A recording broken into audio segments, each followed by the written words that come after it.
There are moments in history when an entire nation seems to hold its breath. This is one of them. The walls of Sing Sing prison rise from the eastern bank of the Hudson River like a fortress of gray stone. Built more than a century earlier, the prison has become one of the most recognizable and feared institutions in America. From the river, its high walls seem almost impenetrable. Inside, generations of inmates have measured time not by calendars, but by footsteps echoing down narrow corridors and the heavy clang of steel doors closing behind them. It's Friday evening, June 19th, 1953. The summer air hangs heavy over Ossining, New York. The sun has begun its slow descent beyond the Hudson, casting long shadows across the prison yard. Outside the prison gates, hundreds of people have gathered. Some hold candles. Others clutch handmade signs. Reporters crowd together, notebooks in hand, scanning every movement inside the prison walls from some indication of what is about to happen. Police officers struggle to keep order. Across the Atlantic, newspapers in London, Paris, and Rome are preparing special editions. Demonstrations have erupted in cities around the world. Religious leaders have pleaded for mercy. Scientists have appealed to the White House. Letters have poured into Washington by the thousands. Some insist justice is about to be served. Others believe history is about to witness a terrible mistake. Inside the prison, none of that noise can be heard. Only silence. In separate cells, Julius Rosenberg and Ethel Rosenberg wait. They have spent the last 2 years insisting they are innocent of the crimes that brought them here. They have rejected repeated opportunities to confess in exchange for leniency. They have watched every appeal fail, first in the federal courts, then before the Supreme Court, and finally at the desk of President Dwight D. Eisenhower. Now, there are no appeals left, only time. For Julius, it's nearly over. For Ethel, it will continue for another few minutes. And for the 2 young sons waiting beyond these prison walls, their lives are about to change forever.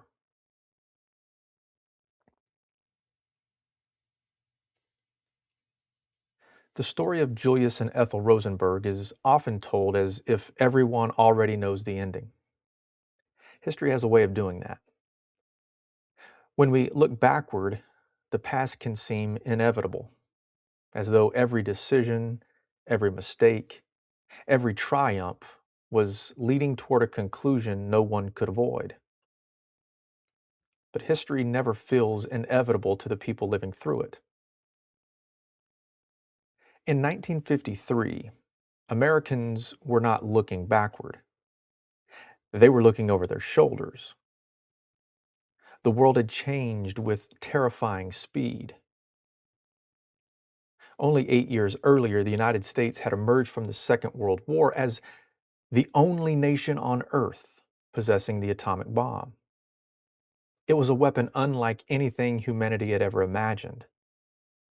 It promised peace through overwhelming power or destruction on a scale previously confined to nightmares. Then, far sooner than American intelligence expected, the Soviet Union detonated its own atomic bomb.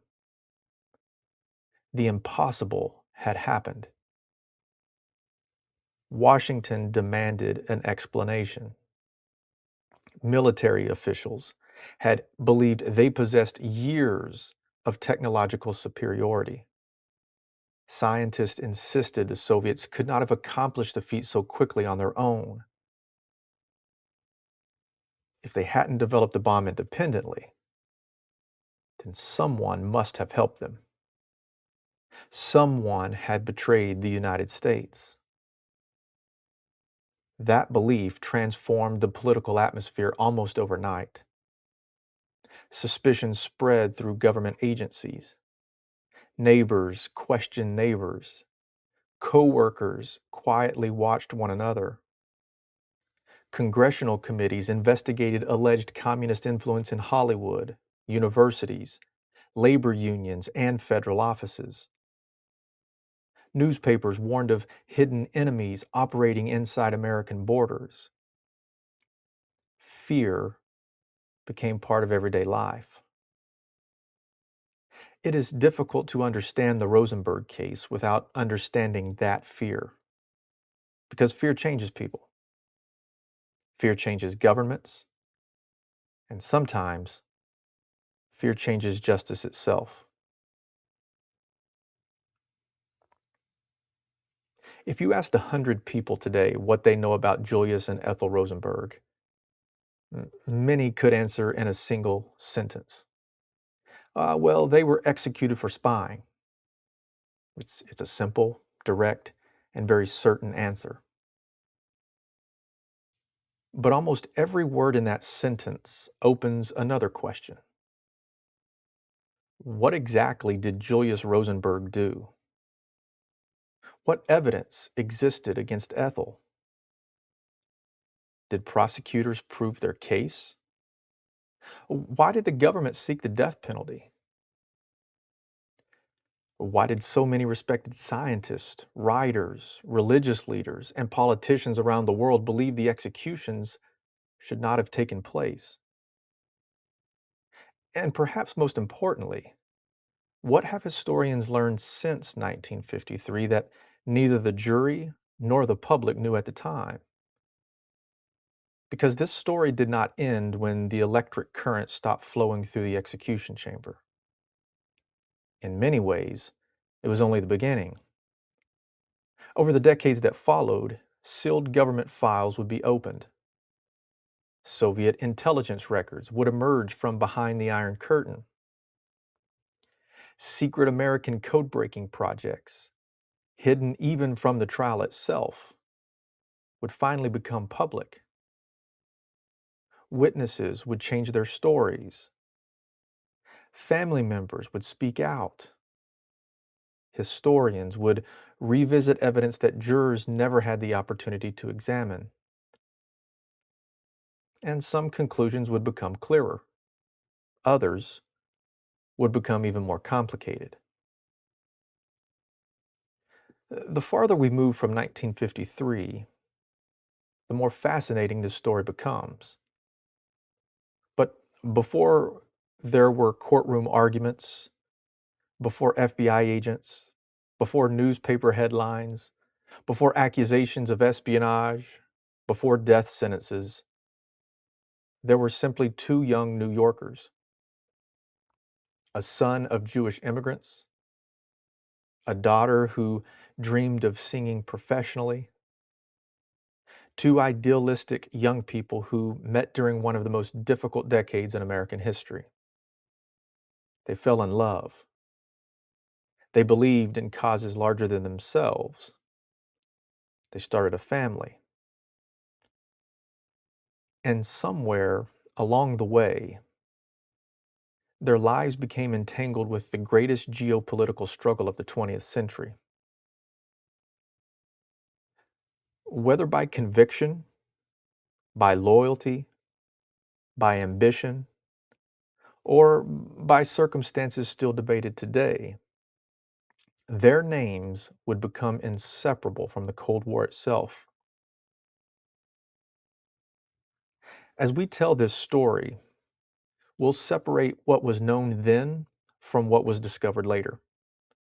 We'll distinguish between courtroom evidence and historical evidence, between rumor and documentation, between political rhetoric and archival records. Most importantly, we'll resist the temptation to reduce this story to heroes and villains. History is rarely that simple, especially when fear, ideology, family, and justice collide.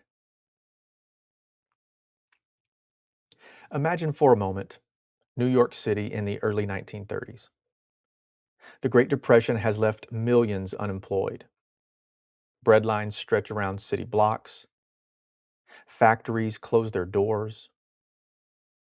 Young people search not only for jobs, but for ideas that might explain why the world around them seems to be falling apart.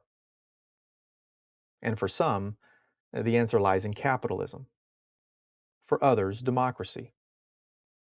And for still others, communism appears to offer a different future entirely.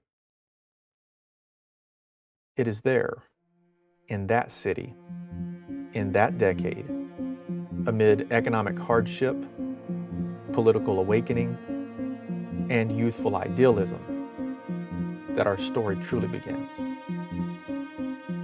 I'm Jason Thomason, and this is the History Podcast. New York City. The year is 1920. For many Americans, the city represents possibility. Millions of people have arrived from around the world hoping to build something better than what they left behind. The streets are crowded with languages from every corner of Europe. The skyline is beginning to rise. Factories run day and night. The city seems to move faster than anywhere else on Earth. But beneath that energy lies another reality. For many working class families, life is a constant struggle. The promise of America exists alongside poverty, overcrowded neighborhoods, and exhausting work. And in one of those neighborhoods, on the Lower East Side of Manhattan, a young boy named Julius Rosenberg begins his life. Julius Rosenberg was born on May 12, 1918, to Jewish immigrants who had come to America from Russia. His parents, Harry and Lena Rosenberg, lived in a crowded tenement apartment in Manhattan. Like many immigrant families of the era, they came to America searching for security and opportunity. But the America they found was complicated. The Lower East Side was a place of both hardship and community. Families lived together in apartment buildings that often lacked the comforts many Americans take for granted today. Children played in narrow streets. Pushcart vendors filled sidewalks. Political debates happened in apartment kitchens, neighborhood meeting halls, and labor organizations.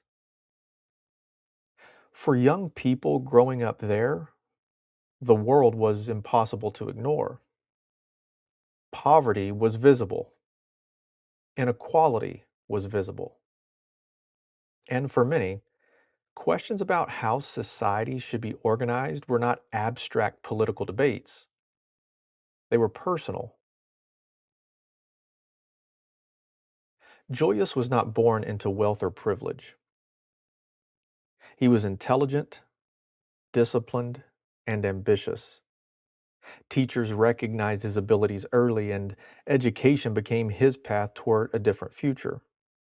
He eventually attended City College of New York, a school known as the Harvard of the Poor because it provided an affordable education to talented students who often came from working class immigrant families. The campus was a place where ideas collided: religion, politics, science, economics.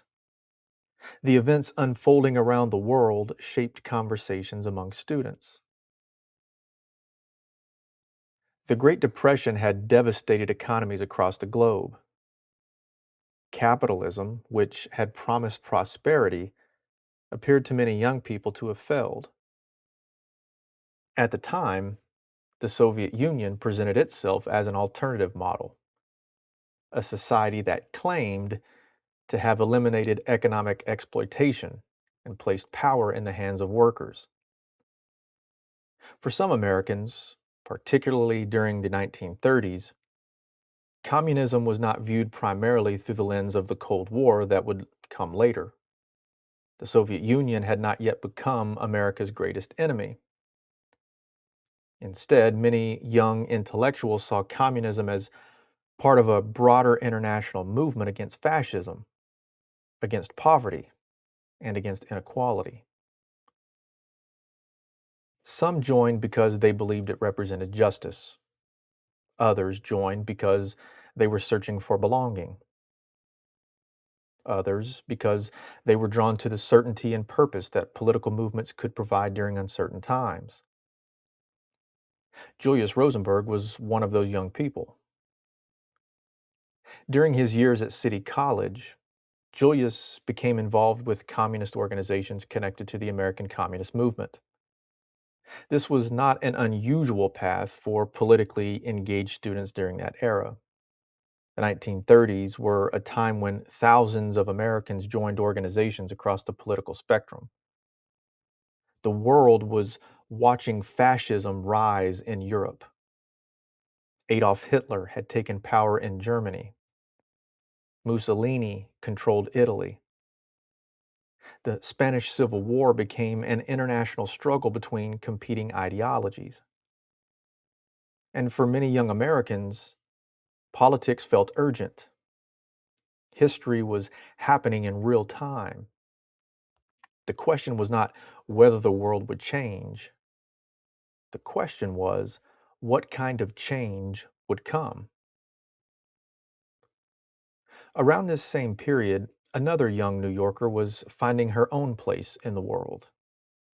Her name was Ethel Greenglass, and her story began only a few miles away.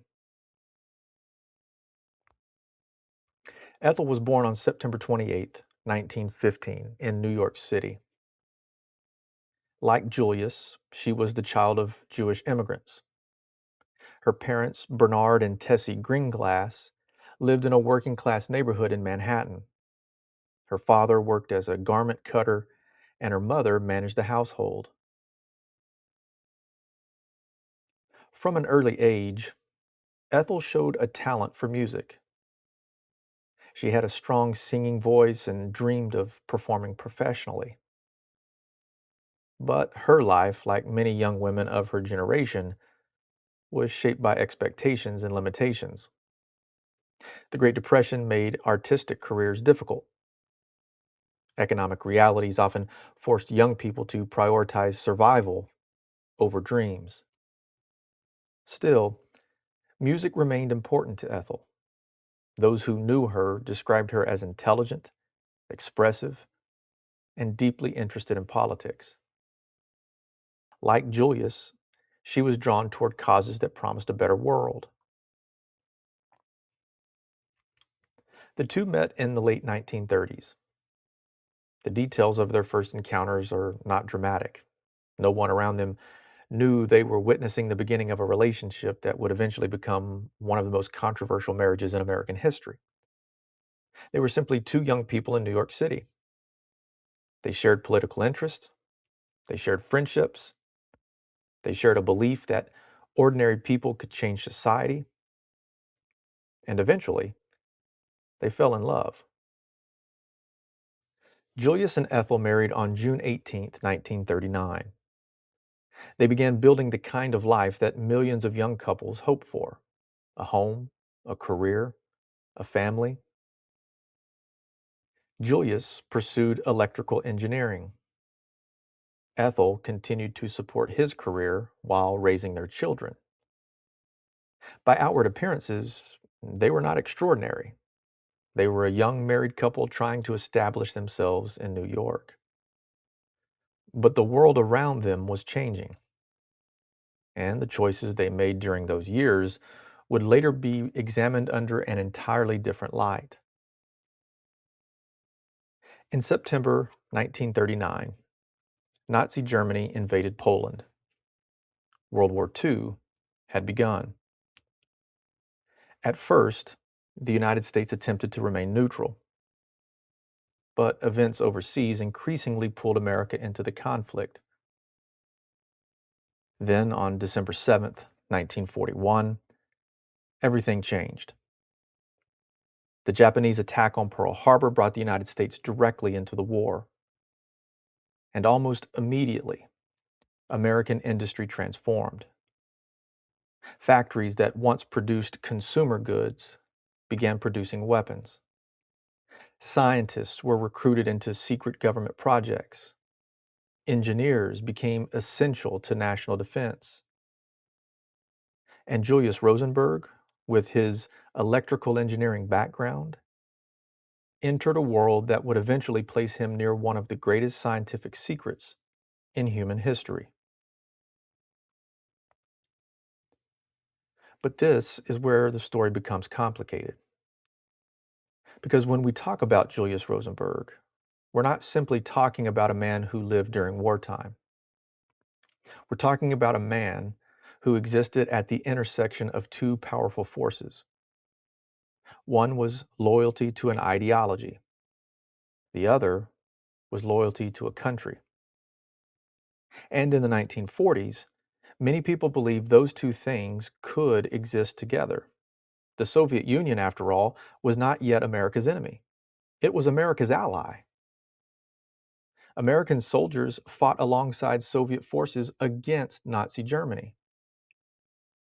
President Franklin Roosevelt and Prime Minister Winston Churchill worked with Joseph Stalin to defeat Hitler. The political landscape looked very different than it would only a few years later, and that context matters.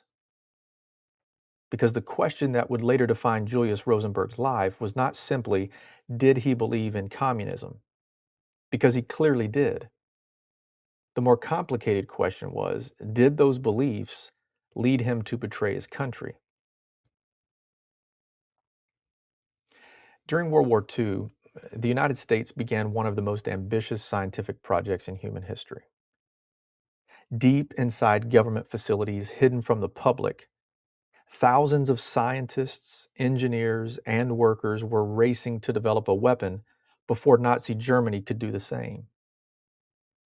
The project was so secret that many people working on it did not fully understand what they were contributing to. Its name would become famous: the Manhattan Project. And within that project was a discovery that would reshape international politics forever: the atomic bomb. At this point in our story, Julius Rosenberg was not a household name. Ethel Rosenberg was not yet a symbol. There were no courtroom battles, no newspaper headlines, no protest outside prison gates. There was only a young couple living through one of the most extraordinary periods in modern history. But history was moving faster than anyone realized. The alliance between America and the Soviet Union would soon collapse. The weapon created to end a world war would create a new conflict. And the question of who had helped America's greatest rival acquire its greatest secret would soon consume the nation. Because somewhere in the shadows of the Manhattan Project, someone was passing information. Someone was helping the Soviet Union. And years later, when investigators began searching for answers, they would not begin with Julius Rosenberg.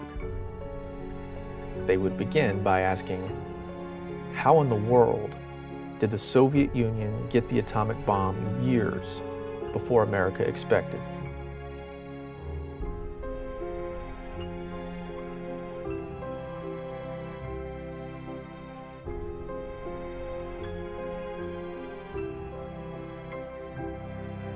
The desert floor stretches for miles. The landscape of southern New Mexico appears empty, almost lifeless. For generations, the area had been home to indigenous people, ranchers, and small communities scattered across a vast expanse of desert and mountains. But in the early 1940s, something extraordinary was happening in this isolated corner of the American Southwest, behind fences, behind armed guards, behind a veil of secrecy. Thousands of people were working on a project that could change the course of human history. The location was called Los Alamos, and very few Americans even knew it existed. The Manhattan Project was unlike anything the United States had ever attempted. It brought together some of the greatest scientific minds of the 20th century: physicists, chemists, engineers, military officials. They were all racing against time. The fear inside the American government was simple. Nazi Germany might build the atomic bomb first. And if Adolf Hitler obtained a weapon before the Allies, the consequences were almost impossible to imagine. The project operated with extraordinary secrecy. Even many workers involved in the effort did not understand the full purpose of their work. They were told only what they needed to know. A scientist might understand one piece of the puzzle without ever seeing the entire picture. The United States was building the most powerful weapon ever created and trying to hide the fact that it was doing so. But America was not the only nation interested in the future of warfare. Thousands of miles away, the Soviet Union was fighting for survival. By 1941, after Germany invaded the Soviet Union, Joseph Stalin's government had joined the United States and Britain in the fight against Nazi Germany. The alliance was unusual.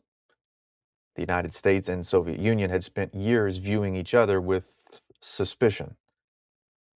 Their governments represented fundamentally different political and economic systems.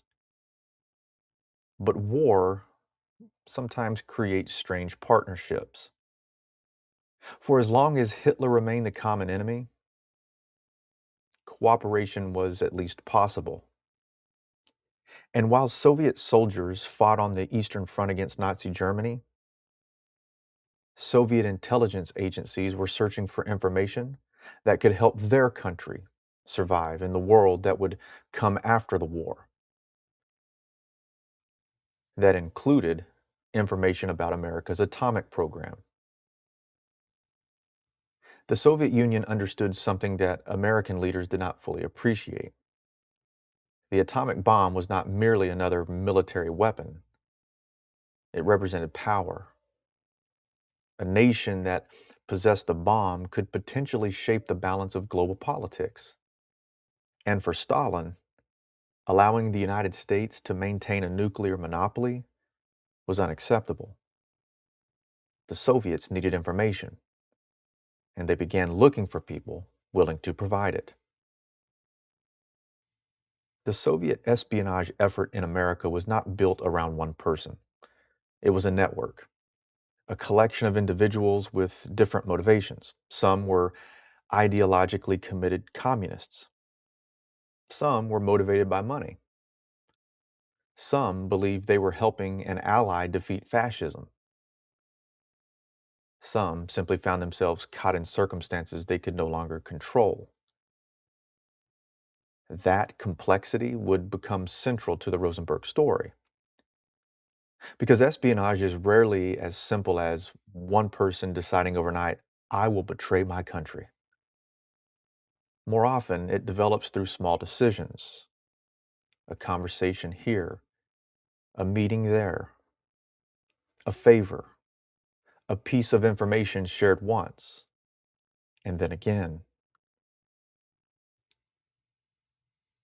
During the war years, Julius Rosenberg was working as an engineer. His career placed him in a world of advanced technology and national defense. In 1940, he took a job with the U.S. Army Signal Corps. The Signal Corps was responsible for communications technology, an area of enormous importance during wartime. But it was not the Manhattan Project. Julius did not work directly on the atomic bomb. This point matters because the popular image of Julius is often one that portrays him as someone who stole the atomic bomb's secrets himself. But it's far more complicated than that.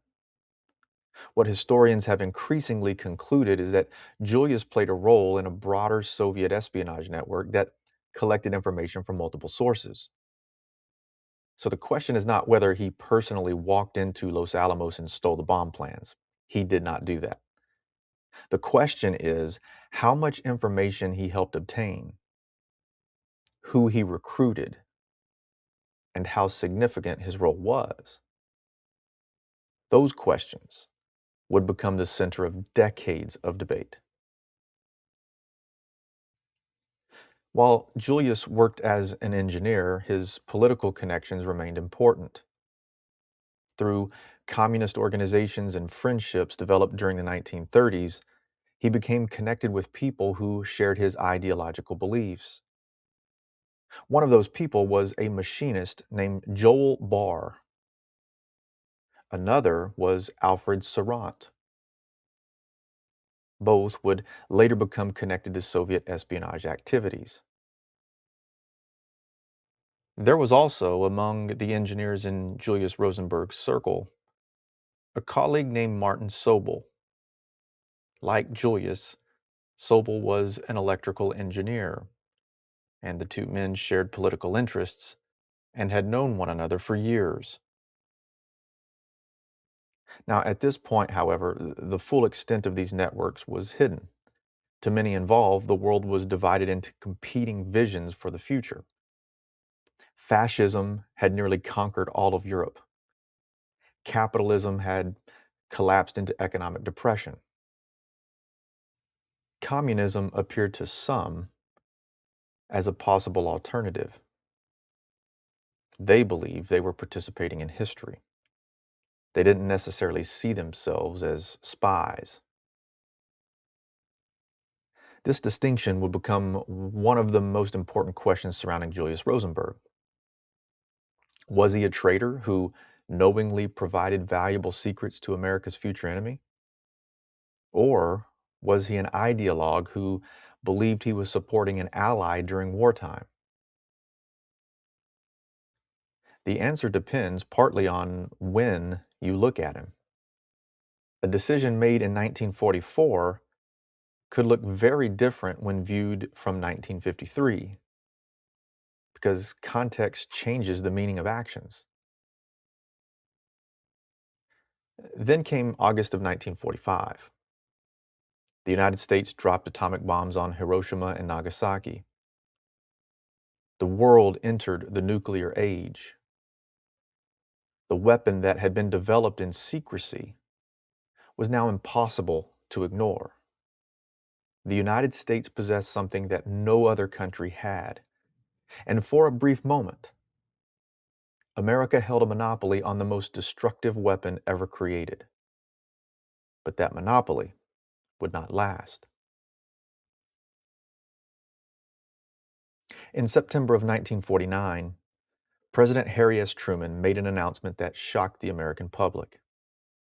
The Soviet Union had successfully tested an atomic bomb. The test had occurred weeks earlier in a remote area of Kazakhstan. The Soviets had crossed the nuclear threshold. The United States had expected this achievement to be years and years away. But now, the question that haunted Washington was unavoidable. How did they do it? American intelligence agencies began investigating. Scientists examined the Soviet bomb design. Military officials reviewed intelligence reports. Government leaders demanded answers. Someone had helped the Soviets. The question was who? And at first, investigators looked toward the scientists who had worked directly on the Manhattan Project. Names emerged, suspicions grew, and eventually, investigators found a trail that led through a series of individuals connected to Soviet intelligence. One name became particularly important: a German-born physicist named Klaus Fuchs. Fuchs was brilliant, quiet, highly respected. He had worked on the Manhattan Project and later admitted that he had passed atomic secrets to the Soviets. His arrest in Britain in 1950 was a turning point. For the first time, authorities had confirmation that the Soviet atomic program had received inside information. Fuchs provided clues. Those clues led investigators to another figure, a courier named Harry Gold. Gold had worked as an intermediary, carrying information between Soviet sources and intelligence officials. His testimony began revealing the structure of a much larger network. And eventually, the investigation moved closer to America, closer to New York, closer to a name that would soon become one of the most recognizable names in the country: Julius Rosenberg. But the investigation did not begin with Julius. It began with someone else. Someone who was not a famous engineer, someone who was not a central figure in political organizations, someone whose own actions would determine the fate of an entire family. His name was David Greenglass. David was Ethel Rosenberg's younger brother. And unlike Julius, he had worked directly at Los Alamos. During World War II, he was a machinist assigned to the Manhattan Project. His job was not as a scientist. He did not design the bomb, but he had access to information. And after the Soviet atomic test, investigators eventually identified him as someone connected to the espionage network. When David Greenglass was arrested, the investigation changed, because now authorities had a direct link to the Manhattan Project and to the atomic bomb. A person who could provide names, a person who could explain how information moved, a person who could lead them to someone else. And that someone else was Julius Rosenberg. The FBI now faced a critical question. Was Julius simply another participant in a Soviet spy network, or was he the person responsible for organizing it? And if Julius was involved, what about the people closest to him? What about his wife, Ethel? The answer would come through a series of interrogations, accusations, and decisions that would transform a family dispute into one of the most famous trials in American history. Because the FBI was about to discover something that would make the Rosenberg case unlike any espionage case before it. The most important witness against Julius Rosenberg was someone sitting on the other side of the family dinner table.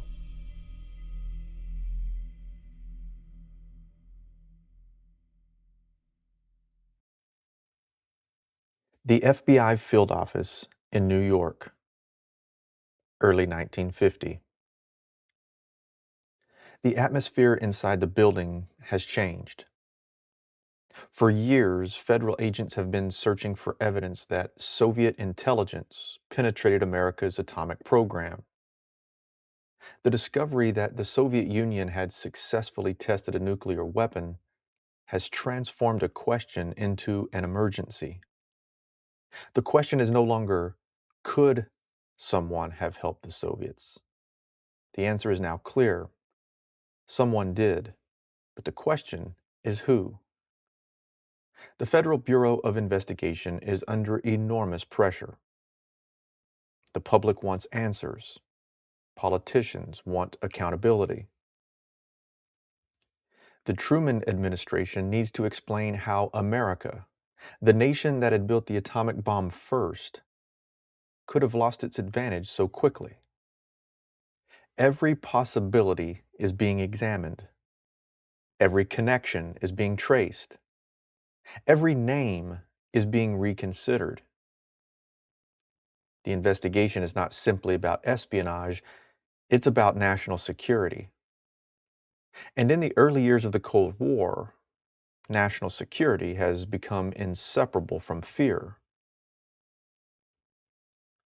The trail begins with Klaus Fuchs. Fuchs has been one of the most valuable scientists involved in the Manhattan Project.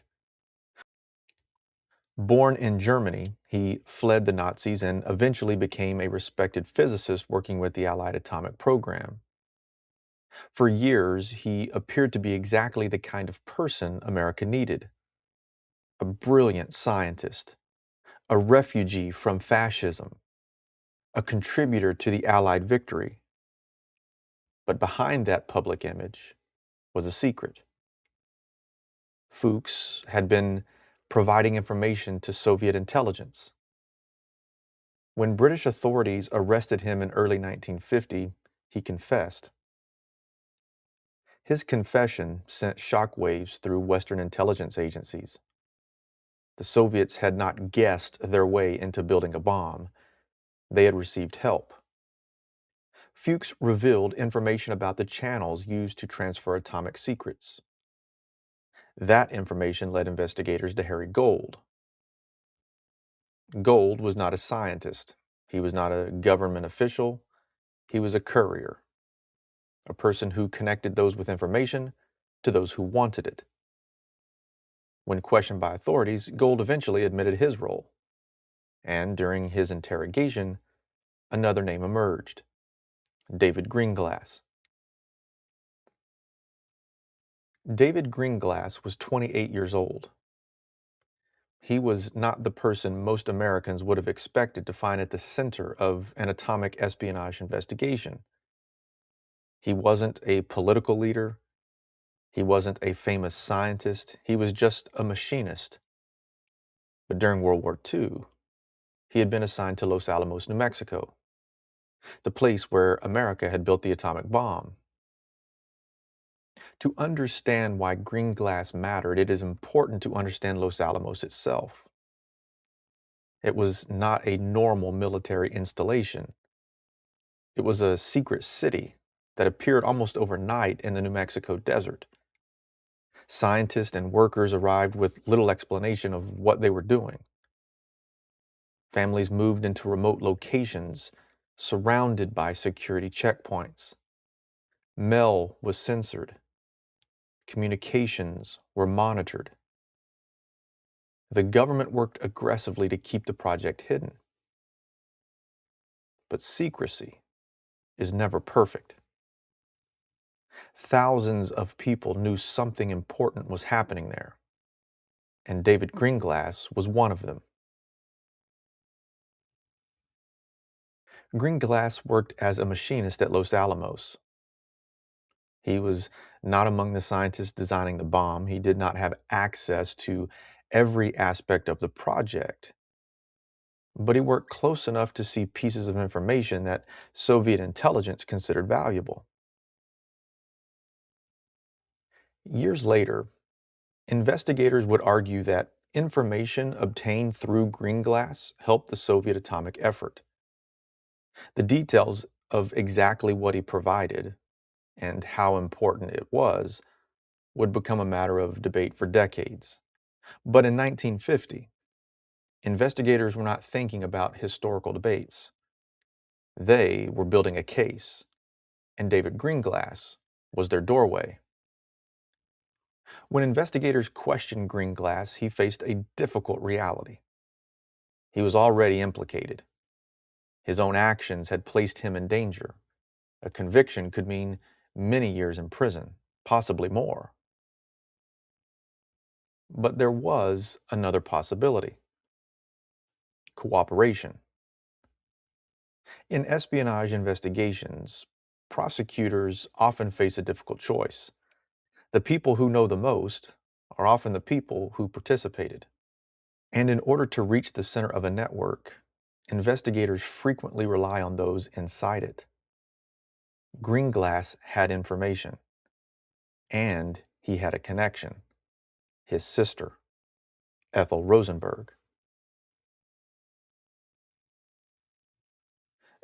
This is where the story changes, because until this point, the investigation had followed a familiar espionage pattern: agents, scientists, couriers, secret communications. But now the investigation moved into something far more personal: family.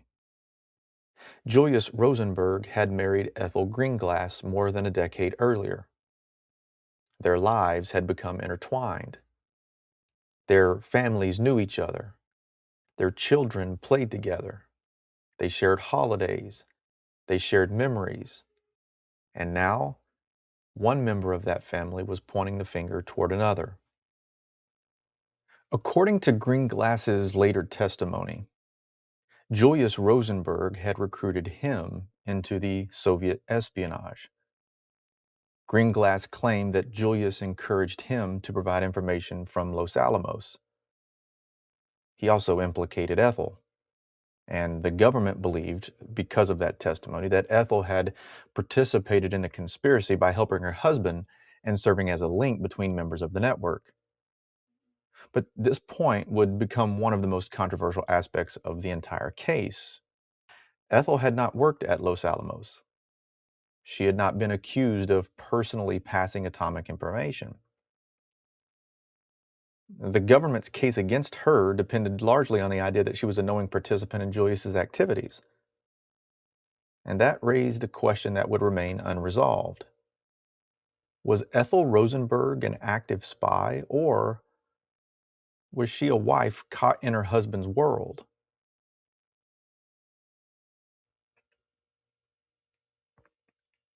On July 17, 1950, Julius Rosenberg was arrested. The image of his arrest would become one of the defining moments of the case. A young father, an engineer, a man accused of betraying his country. Reporters quickly gathered. The story spread nationwide. America had found one of the people allegedly responsible for the Soviet atomic bomb. But investigators were not finished. They wanted more. They wanted a confession, and they wanted Ethel. 2 weeks later, on August 11th, 1950, Ethel Rosenberg was arrested.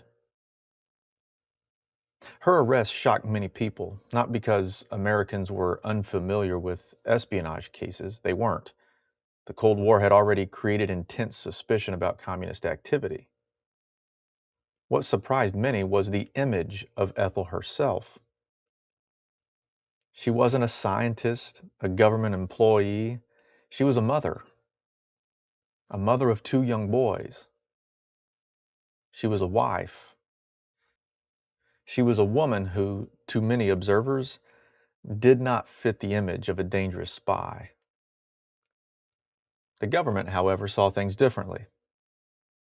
Prosecutors argued that espionage was not simply about who physically handled documents. A conspiracy required cooperation, planning, knowledge, participation. If Ethel knew what Julius was doing and helped him, even indirectly, prosecutors argued she was part of the crime.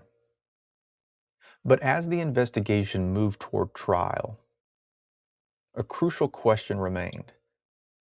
What evidence could the government present? The answer would depend heavily on testimony. And one witness, more than any other, would determine the direction of the case: David Greenglass. Greenglass's testimony would become the foundation of the prosecution. He would tell jurors about secret meetings, about conversations with Julius, about information transferred to Soviet agents. And he would make a claim about Ethel that would shape public perception for decades. He would say that Ethel had helped prepare notes describing atomic information, that she had typed material connected to espionage, that she had not been an innocent bystander. But there was a problem. The story surrounding the testimony would later become much more complicated. Questions would emerge. Did Greenglass exaggerate his sister's involvement? Did he alter his testimony in order to protect himself? How much did prosecutors know about the weaknesses of their case? And why was Ethel Rosenberg prosecuted alongside Julius when the evidence against her was so much different? At the time, however, the government had made its decision. The Rosenbergs would stand trial, not in secret, not before a military tribunal, but in a public courtroom in New York City. A courtroom that would soon become the center of a national argument. A trial about more than espionage. A trial about loyalty. A trial about fear. A trial about how far a government should go to protect itself. Before that courtroom opened, however, America had to decide what kind of story it was witnessing. Were the Rosenbergs criminals who had endangered their country? Were they political prisoners targeted because of their beliefs? Were they somewhere in between? The answer would depend on the evidence presented, and soon the world would hear that evidence.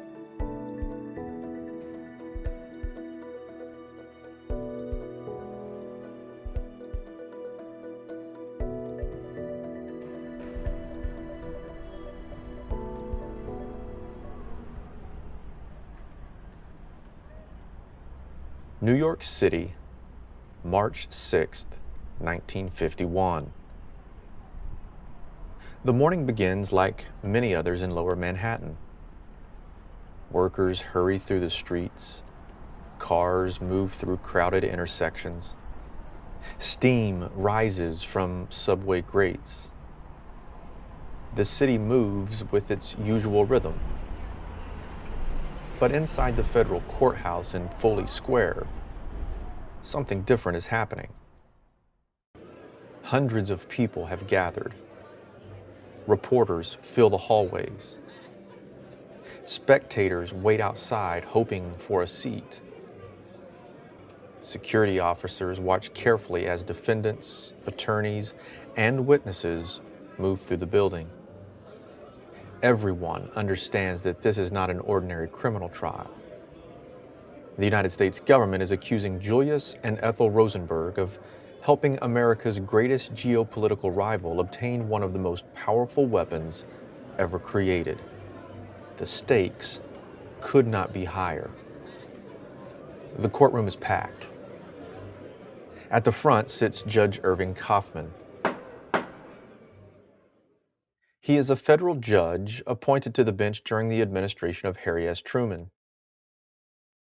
To the public, he is about to become one of the most recognizable figures in the case. Behind the prosecution table sits the government's legal team, led by Irvin Sapol, the U.S. Attorney for the Southern District of New York, and assisted by a young prosecutor named Roy Kahn. Kahn was only 23 years old, and he was already gaining a reputation as an aggressive and ambitious prosecutor. Kahn understands something very important. This trial is not simply about proving a crime, it's about telling a story. At the center of that story are two defendants. Julius Rosenberg sits quietly. He is 32 years old, an engineer, a husband, a father. To supporters, he's a victim of Cold War hysteria. To prosecutors, he is the architect of one of the most damaging espionage conspiracies in American history. Beside him sits Ethel Rosenberg. She's 35. She has spent much of her adult life outside the public eye. Before this trial, she was known primarily as a wife and mother. Now her name appears on newspaper front pages across the country. The prosecution's argument is straightforward. They're not claiming Julius Rosenberg personally stole the atomic bomb. Instead, they argue that he organized and managed a Soviet espionage network. They argue that he recruited others, that he collected information, that he coordinated the transfer of secrets, and they argue that Ethel knowingly participated. The defense tells a different story. They argue that the Rosenbergs are being targeted because of their political beliefs. They argue that the government has weak evidence at best. And they argue that the key witnesses are unreliable because they're trying to save themselves.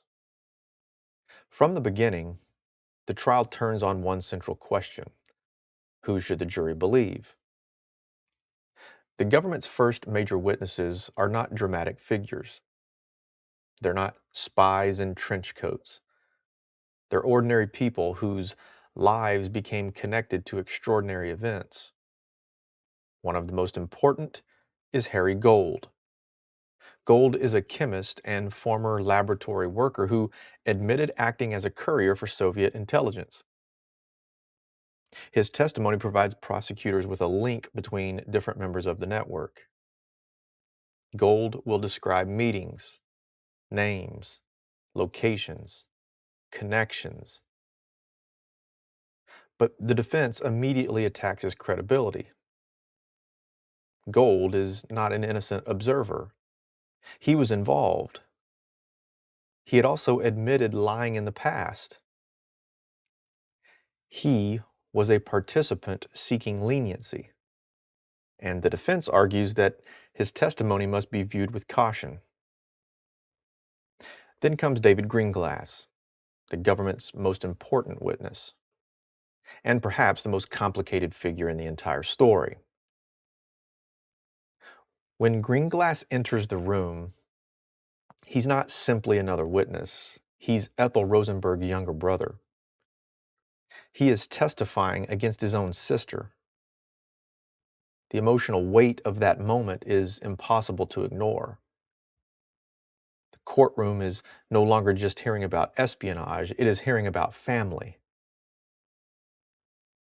Greenglass tells the jury that Julius Rosenberg recruited him into a Soviet spy network, and he describes conversations with Julius.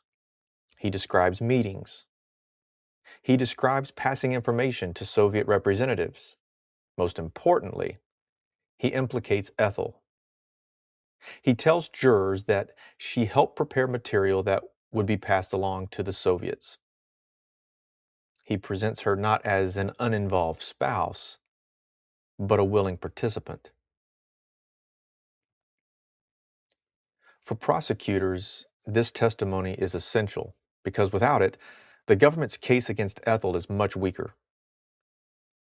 The evidence against Julius centers on connections, witnesses, and alleged coordination.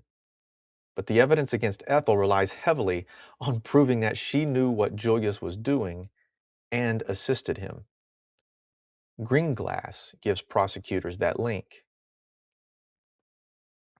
But the defense attacks him immediately. They argue that Greenglass has a powerful motivation to cooperate. He's already facing serious criminal charges, and by helping the government, he may protect himself from the harshest punishment. The defense suggests that Greenglass is sacrificing his sister to save himself. And then comes one of the most famous moments of the trial. Greenglass is asked about the preparation of notes containing information from Los Alamos.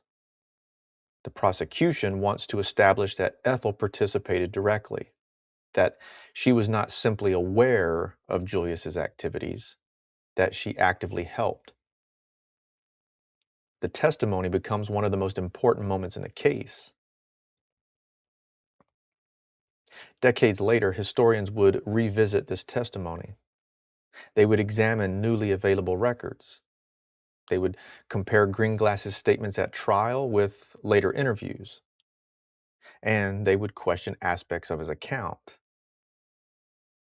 In 2001, Greenglass gave an interview in which he admitted that he had lied about one significant detail involving Ethel, specifically his claim that she typed the notes describing atomic information.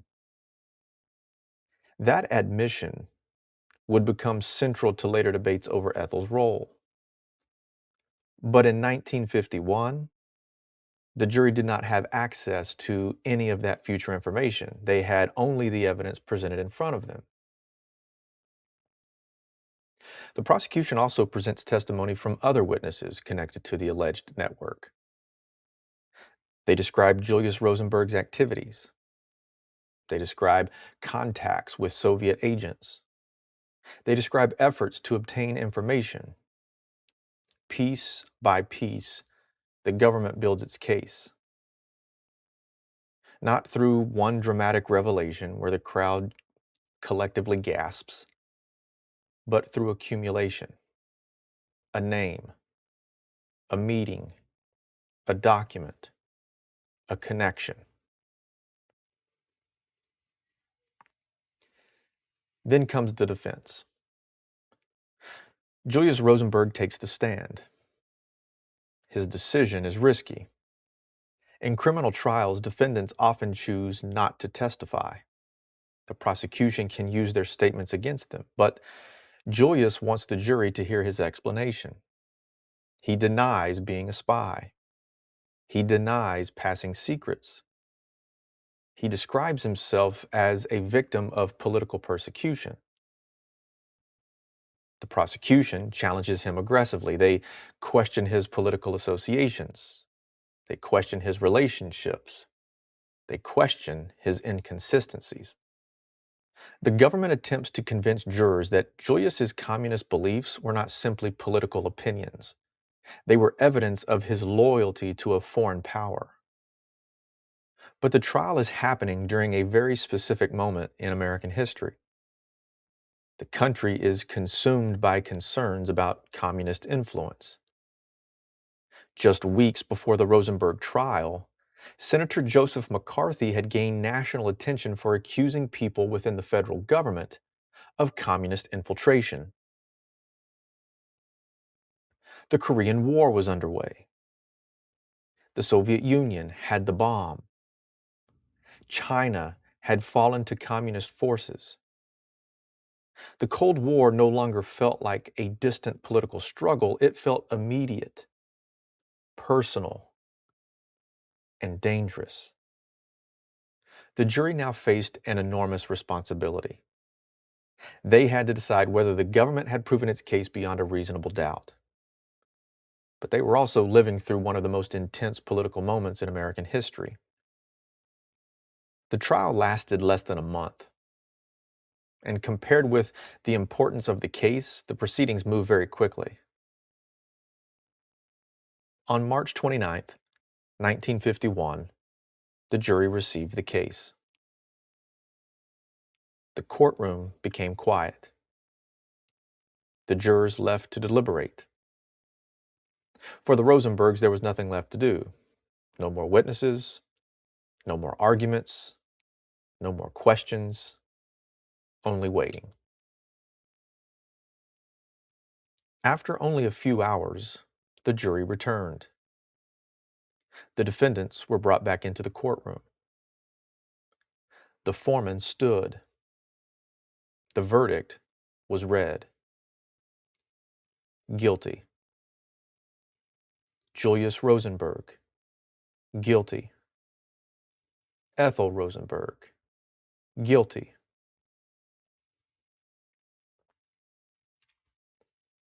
The courtroom reacted immediately. Some believed justice had been done. Others believed an innocent woman had been condemned. But the most important question had not yet been answered. The verdict determined guilt. It did not determine punishment. And now the government had to decide what sentence these two people should receive. The espionage law under which the Rosenbergs were convicted allowed for severe penalties. But the maximum punishment was not automatic. The judge had discretion. And soon, Judge Irving Kaufman would make a decision that would transform the Rosenberg case from a major espionage trial into an international controversy.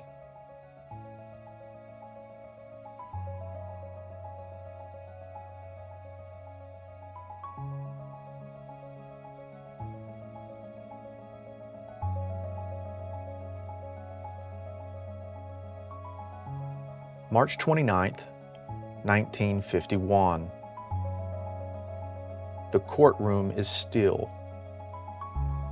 The jury has delivered its verdict.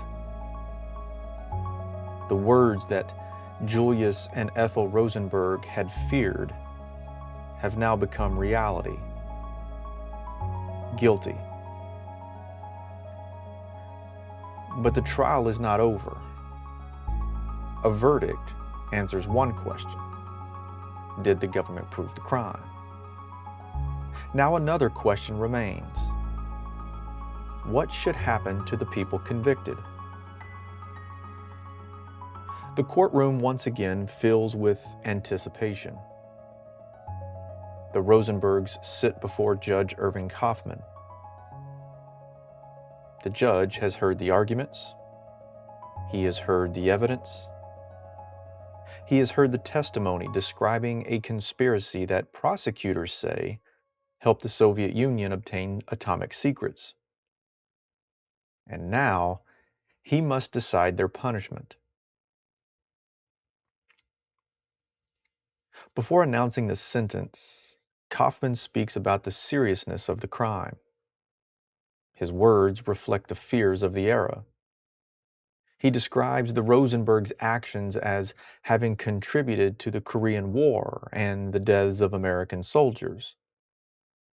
He argues that the information passed to the Soviet Union accelerated the development of the atomic bomb. Then he turns to Julius and Ethel. For Julius Rosenberg, the sentence is severe. For Ethel Rosenberg, it is almost unimaginable. Both are sentenced to death.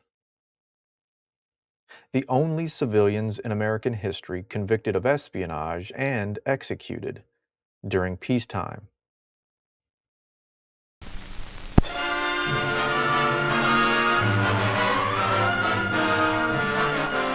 One of the greatest peacetime spy dramas in the nation's history reaches its climax as Julius Rosenberg and Morton Sobel, convicted of revealing atomic secrets to the Russians, enter the federal building in New York to hear their doom. Another of the spy ring, Mrs. Ethel Rosenberg, who with her husband was convicted of actually transmitting the secrets to Russia through Soviet diplomatic channels. The ring was first uncovered following the arrest of Klaus Fuchs in England. David Greenglass, Mrs. Rosenberg's brother, confessed theft of the secrets while stationed at the Los Alamos atomic project. He later became the government's chief witness in the prosecution of Sobel and the Rosenbergs.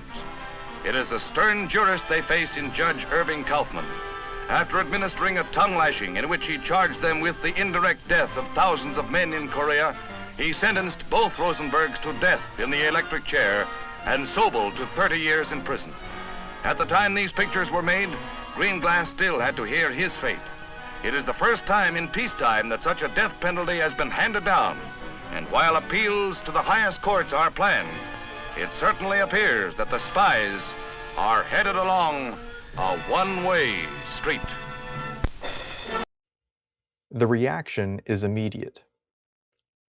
Across America, newspapers report the decision. Some celebrate. They argue that the Rosenbergs committed an act of betrayal so serious that the strongest punishment was justified.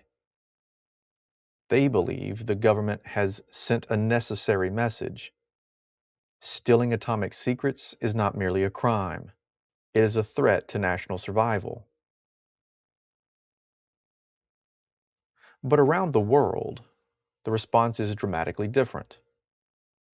In cities across Europe, protests begin. Supporters of the Rosenbergs argue that the punishment is excessive. They point specifically to Ethel. They ask the question, why should a mother of two children be executed? Why was the government seeking the death penalty when she had not worked at Los Alamos? Why did her case depend so heavily on testimony from her own brother? The debate surrounding Ethel Rosenberg quickly becomes the center of this controversy. Even some people who believe Julius was guilty beyond a shadow of a doubt question whether Ethel deserved the same punishment. The government argued that she was not simply the wife of a spy. She was a participant. The defense argued that she was being punished because prosecutors wanted leverage over Julius, a way to pressure him into confessing. And that pressure was about to increase. Because after the trial, the government offered the Rosenbergs a choice. They could save themselves. All they had to do was confess, provide information, admit their involvement. Many people facing a death sentence would have accepted such an offer. But Julius and Ethel refused. Why? That question has fascinated historians for decades. Their supporters viewed the refusal as evidence of innocence. If they were guilty, why not admit it and save their lives? Their critics saw it differently. They believed the Rosenbergs refused because they remained committed to protecting a Soviet espionage network. The truth is more complicated. Julius and Ethel had spent their lives connected to political beliefs that emphasized loyalty to a cause larger than themselves. And to them, admitting guilt would not simply mean accepting punishment. It would mean accepting the government's version of their lives, and they refused to do that. For the next 2 years, the Rosenbergs' case moved through the appeals process. Their attorneys challenged the conviction repeatedly. They argued that the trial had been unfair. They argued that evidence was insufficient. They argued that the death penalty was excessive. They appealed to the federal courts. They appealed to the Supreme Court. And again, they failed. But while the legal battle continued, another battle was taking place in the court of public opinion. The Rosenberg case became a symbol. And whether we like it or not, symbols are often powerful because they allow people to project larger fears and beliefs onto individual lives. To some Americans, Julius and Ethel represented communist infiltration. They represented the possibility that America's enemies were not only abroad, they were inside the country. To others, they represented government overreach. They represented the danger of allowing fear to influence justice. The case attracted some of the most prominent voices of the era: scientists, writers, religious leaders, political figures. Among those who appealed for clemency was Albert Einstein. Einstein, whose own scientific work had helped lay the foundation for nuclear physics, expressed concern about the severity of the punishment. Others joined the call for mercy. They didn't all agree about the Rosenbergs' guilt. Some simply believed that execution was inappropriate. The appeals eventually reached President Dwight D. Eisenhower. By the time Eisenhower entered the White House in January of 1953, the Rosenberg case had become an international issue. His administration received thousands of letters.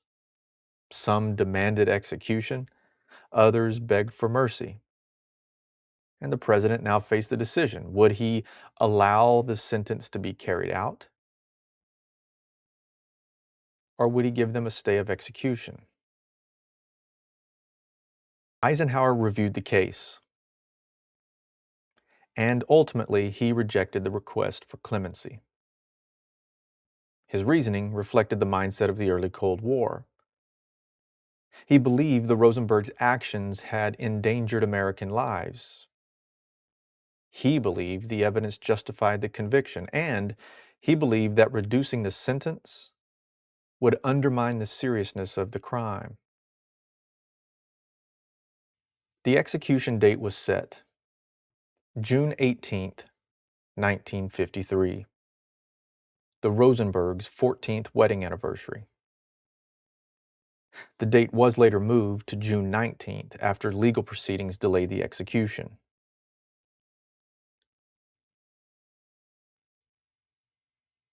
In the final days, the case reached a fever pitch. The Supreme Court considered last-minute appeals, crowds gathered outside government buildings, demonstrations continued, religious leaders made final appeals. The world watched. And then came the final hours. Inside Sing Sing prison, preparations began. The execution chamber was a small room, simple, functional, designed not for drama, but for procedure. The electric chair waited. A machine created decades earlier that represented the ultimate power of the state over an individual life.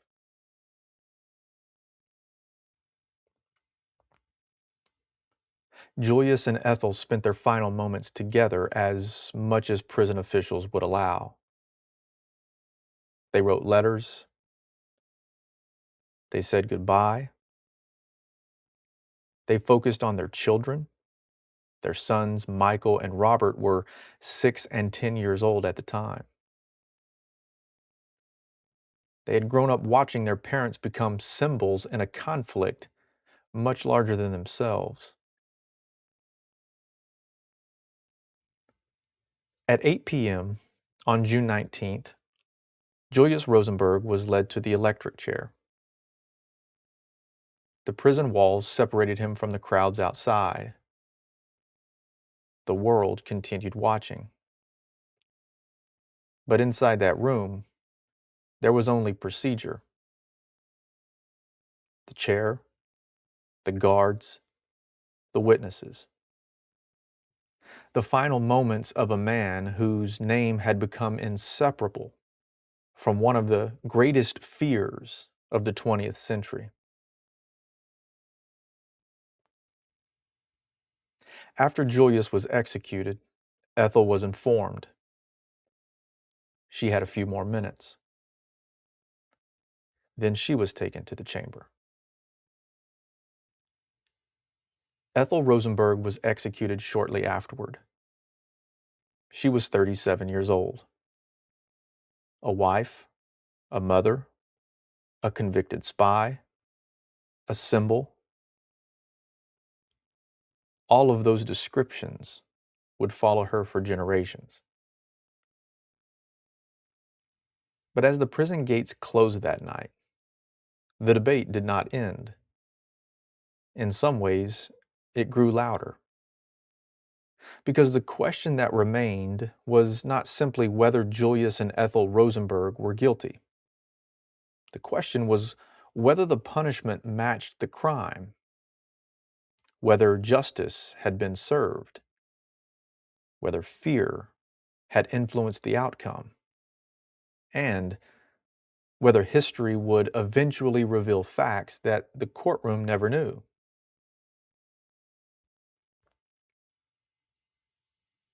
For decades, the Rosenbergs' supporters and critics would argue over the same questions.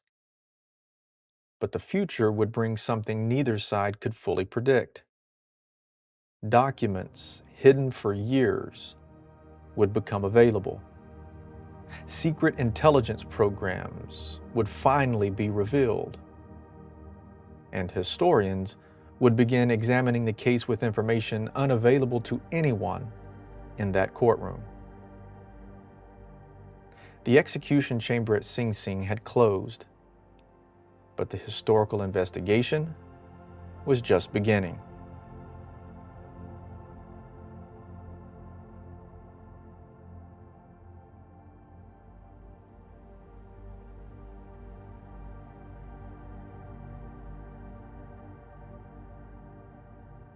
Washington, D.C., the National Archives. For decades, millions of pages of government records sat behind closed doors. Reports, intercepts, intelligence summaries, documents created during some of the most secretive years of the 20th century. Many of these records were never even seen by the public. Some were never even seen by the prosecutors or defense attorneys who argued the Rosenberg case. Some were never seen by the jury that decided whether two people would live or die. History has a strange way of changing. Not because the past changes, it can't, but because our understanding of the past changes when new evidence becomes available. And beginning in the 20th century, that is exactly what happened with the Rosenberg case. For years after the executions, the debate remained frozen. The two sides told fundamentally different stories. To supporters of Julius and Ethel Rosenberg, they were victims of Cold War paranoia. They were portrayed as political prisoners whose trial was a reflection of the fear and suspicion of the McCarthy era. To their critics, they were guilty conspirators who had helped America's most dangerous rival obtain nuclear secrets. They believed the executions were justified. However, a series of revelations forced historians to revisit the case. The first major development was the release of information from a secret American intelligence program known as Venona.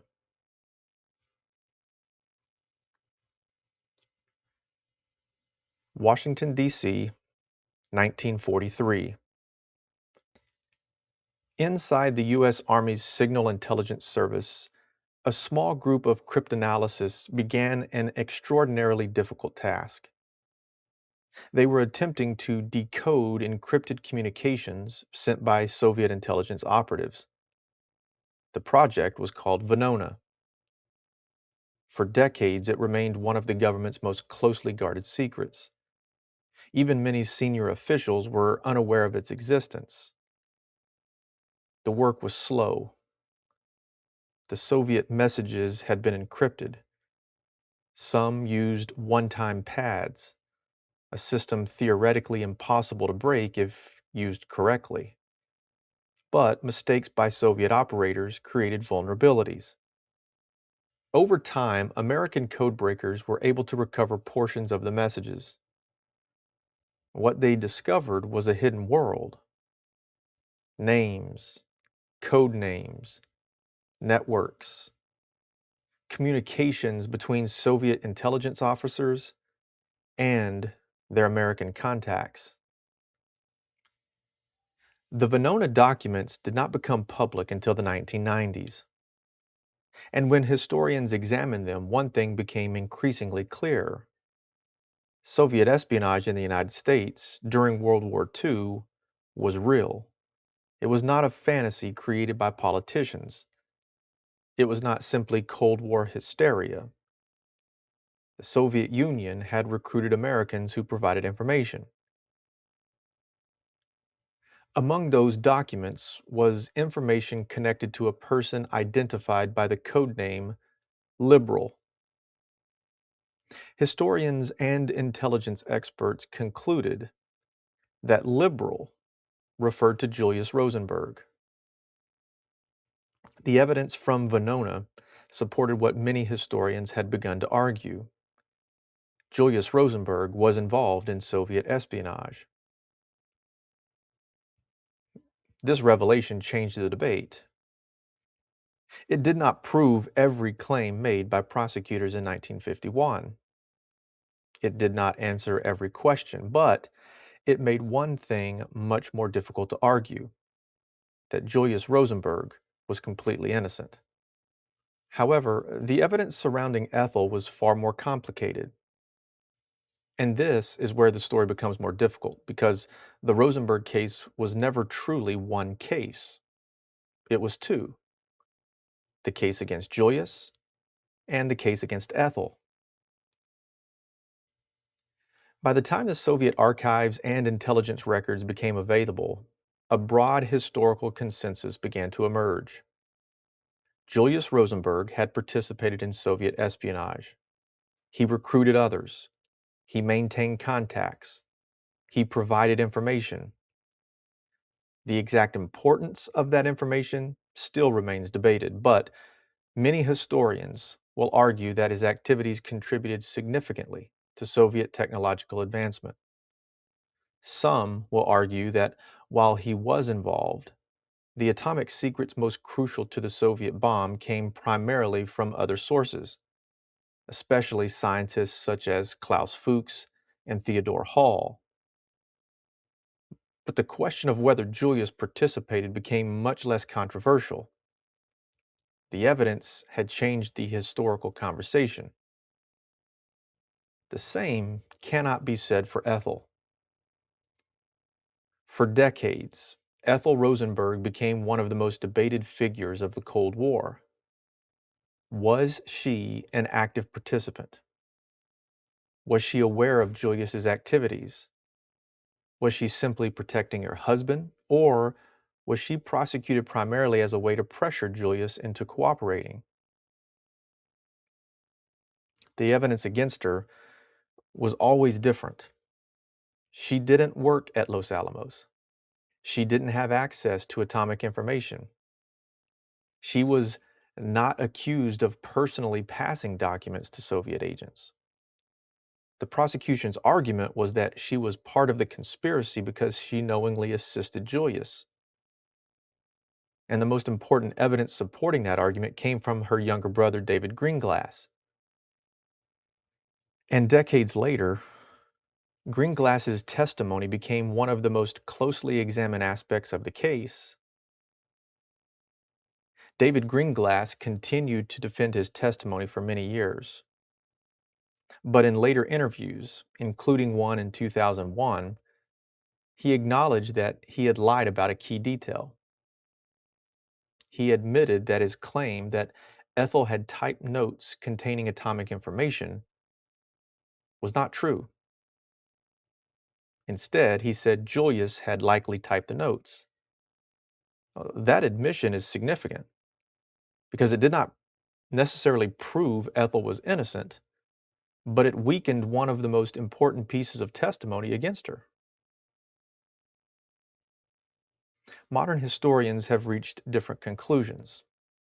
Some argue that Ethel knew about Julius's espionage activities and supported him.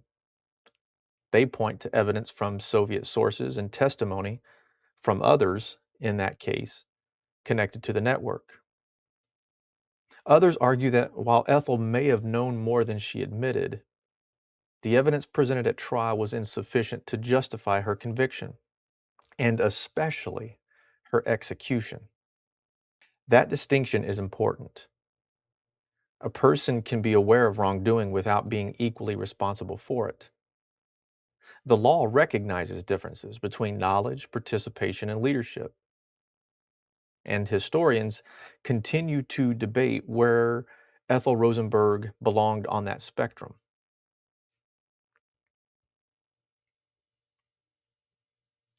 Perhaps the most enduring controversy is not simply whether the Rosenbergs were guilty, it's whether they should have been executed. Even among historians who believe Julius was guilty, many have questioned the severity of the punishment. The Rosenbergs were convicted under the Espionage Act. The government argued that their actions had helped the Soviets obtain an atomic bomb, contributing to a dangerous arms race. The defense argued that the punishment reflected the political atmosphere of the Cold War. The truth is that the Rosenberg case existed during a unique historical period. The United States had recently fought the bloodiest war in human history. It had entered a confrontation with the Soviet Union. It had seen communist governments expand across Eastern Europe and Asia. It was fighting a war in Korea. Fear was not imaginary.